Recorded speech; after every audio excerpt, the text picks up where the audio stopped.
KRX 금현물에 나쁘진 않은데요. 4848을 많이 하면은 결국에는 돈이 녹아요. 그러니까 현물로 하라는 이유는 현물로 하시는 순간 48을 거의 안 합니다. 사기만 할 거예요. 파는 게 거의 없어요. DCA를 하시면 좋은데 비트코인 DCA 하고 계시잖아요. 금으로 한번 모아보시면 여러분들 굉장히 장기 투자하는 연습을 하는데 도움이 되거든요. 제가 미국 주식 이야기 공지사항에는 달아놨었던 것 같은데 분할로 특정 금액을 계속 바꿔서 하는 이유가 있어요. 큰 돈이 있더라도 어떠한 거를 매수를 하고 모을 때는 작은 금액으로 계속 나눠서 하는 연습을 해야 되는 거를 알려드리고 싶은 거예요.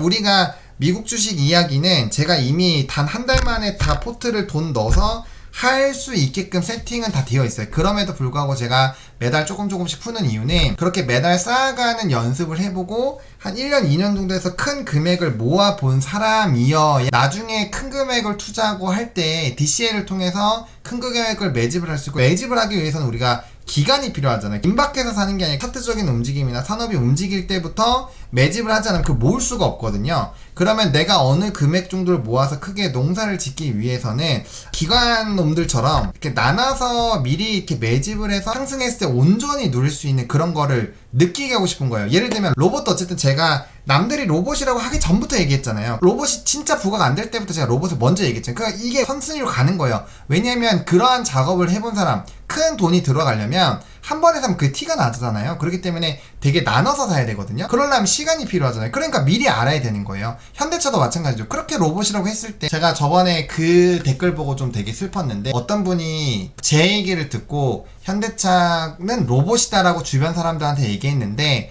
주변 사람들이 되게 뭐라고 했대요. 근데 다행히 결과가 좋아가지고 이제 좀 괜찮아졌다 이렇게 얘기를 하셨는데 그 내용을 봤을 때 제가 좀 마음이 아팠어요. 그러니까 어떠한 산업이 바뀌거나 그런 스토리가 바뀌기 전에 남한테 알려주거나 했을 때 그걸 못 받아들이는 경우가 많거든요. 금현물로 들어가시면 그 KRX로 하시면 4848을 되게 자주 하시게 될 거예요. 그래서 그게 과연 좋은가? 라는 생각이 있어요. 그 부분을 저는 별로 추천드리고 싶지 않아요. 그래서 웬만하면은 어차피 시작을 하실 거면 현물로 하시라는 이유는 사서 모아봐고 기간을 한번 해보고 몇백 프로가 수익이 났지만 그걸 안 팔고 갖고 있어 봐야 주식에서든 좀 크게 먹어본다라는 거죠. 그렇게 해보는 거를 연습을 하시는 게 더 좋아요. 물론 뭐 내가 그런 거 통제할 수 있고 내가 누군가 돈 먹어도 막 배가 안 아프고 그런 거에서 정신적인 성숙이 되어 있으신 분들은 아무거나 해도 상관없어요. 아무거나 해도 상관이 없는데 현물은 진짜 안 팔게 될 거예요. 그런 부분에서 좀 확실히 도움이 될 겁니다. 코인 시장이 4년 주기로 사이클 간다고 보시나요? 라는 질문이 있었는데 이거는 코인 투자하는 사람들 사이에서도 좀 노이즈가 있죠. 무조건 그렇게 될 거냐라는 부분에서는 조금 약간 저는 물음표이긴 해요. 이미 유통 물량이 많이 풀렸어요. 이거는 현재 갖고 있는 사람들이 금처럼 안 던지고 가지고 있느냐가 핵심이거든요. 그러면 갖고 있는 상태에서 누군가 계속 사줘야 되는 건데 그 사주는 주체는 결국엔 국가나 기관이 될 겁니다. 그래서 그 플로우가 더 중요하다고 봐요. 전 지금은 4년 주기 사이클보다는 코인을 개인들이 안 팔아야 되고 개인들이 이미 선물에서 한번 완전 털렸기 때문에 코인은 결국에는 기관이나 국가가 사줘서 관리하는 그런 시스템, 결국엔 스테이블 코인이 돌아서는 건데 그 시장 자체는 이미 제가 며칠 전에 기사를 보여드렸죠. 얼마나 거래 대금이 늘어났는지 보면은 이미 그게 진행이 되고 있는 거죠. 그래서 그런 내용들을 잘 생각을 해보시면은 좀 팁이 많이 되지 않을까. 금 모을 때 그람 수는 상관없나요? 사실 여러분들 그거 아시나요?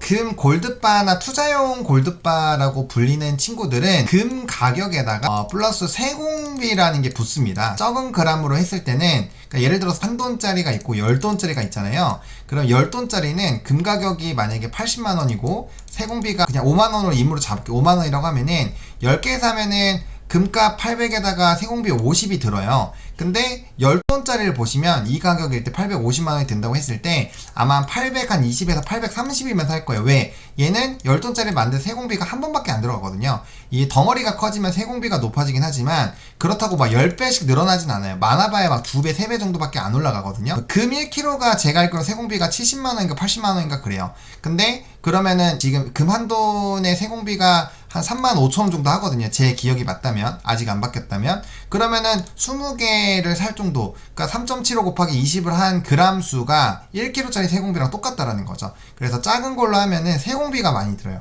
세공비가 많이 든다라는 단점은 있지만 대신에 또 여러 개를 모았다라는 그런 기대감은 있고요. 보통 10개짜리를 고무줄로 묶거나 이렇게 한 세트로 모으거든요. 크게 상관은 없는데 세공비라는 부분에서 약간의 좀 부담이 있을 수 있다 라는 겁니다. 그 부분에 차이가 있을 뿐이지 근데 나중에 금 가격이 올라가면은 상관없습니다.